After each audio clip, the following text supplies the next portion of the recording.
Halo adik-adik semua, kembali lagi dengan Kak Bima di sini.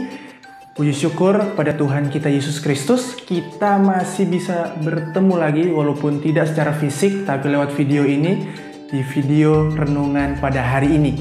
Nah, adik-adik, kita hari ini akan belajar satu hal. Nah, apa itu? Nah, sebelumnya kakak mau tanya nih, pernah nggak adik-adik itu melakukan sesuatu kepada orang lain?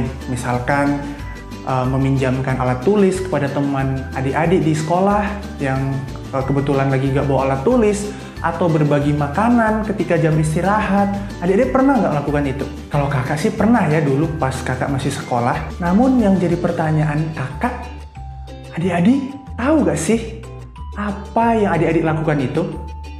Disebut tindakan apa sih yang adik-adik lakukan tadi, kayak membantu, meminjamkan teman alat tulis, apa sih namanya? Nah, itulah yang akan kita pelajari hari ini adik-adik.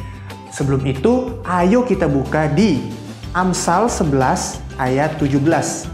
Kakak akan bacakan, orang yang murah hati berbuat baik kepada diri sendiri, tetapi orang yang kejam menyiksa badannya sendiri. Nah, tadi tuh kakak kan udah tanya apa itu.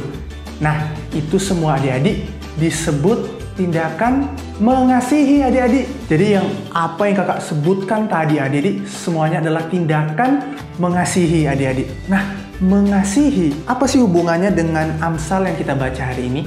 Nah, adik-adik, Amsal 11 ayat 17 yang kita baca hari ini ternyata juga mengajarkan hal yang sama adik-adik, yaitu mengasihi sesama manusia. Nah, Amsal 11 ayat 17 berkata, orang yang murah hati berbuat baik kepada diri sendiri. Orang yang murah hati adik-adik itu adalah salah satu bentuk tindakan dari mengasihi adik-adik. Tapi kenapa sih kita harus mengasihi adik-adik kepada orang lain? Nah, kalau kita baca di Matius 22 ayat 39, di sana dikatakan, dan hukum yang kedua yang sama dengan itu ialah kasihilah sesamamu manusia seperti dirimu sendiri. Jadi perintah untuk mengasihi adalah perintah yang diajarkan Tuhan Yesus adik-adik. Tapi selain itu adik-adik, selain ini adalah perintah Tuhan, kita harus ingat bahwa Tuhan Yesus sudah mengasihi kita lebih dulu adik-adik. Dengan dia mati mengampuni dosa-dosa kita adik-adik. Maka dari itu, karena Tuhan Yesus sudah mengasihi kita, maka kita pun mengasihi sesama kita, mengasihi orang lain adik-adik. Mungkin adik-adik sekarang berpikir, seperti apa ya aku bisa mengasihi?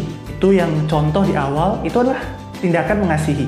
Tapi ada lagi adik-adik, dan banyak sekali hal yang sebenarnya kita bisa lakukan untuk menunjukkan kasih kita kepada sesama manusia. Contohnya, ketika kita ada di rumah, kita bisa membantu mama, mungkin sedang memasak atau apapun itu adik-adik.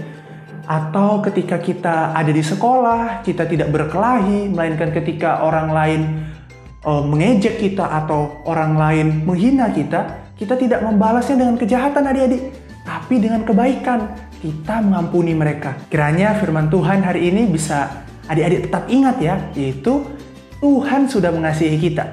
Maka kita pun harus mengasihi sesama kita. Oke adik-adik, sampai jumpa. Tetap semangat. Tuhan Yesus memberkati. Dadah adik-adik.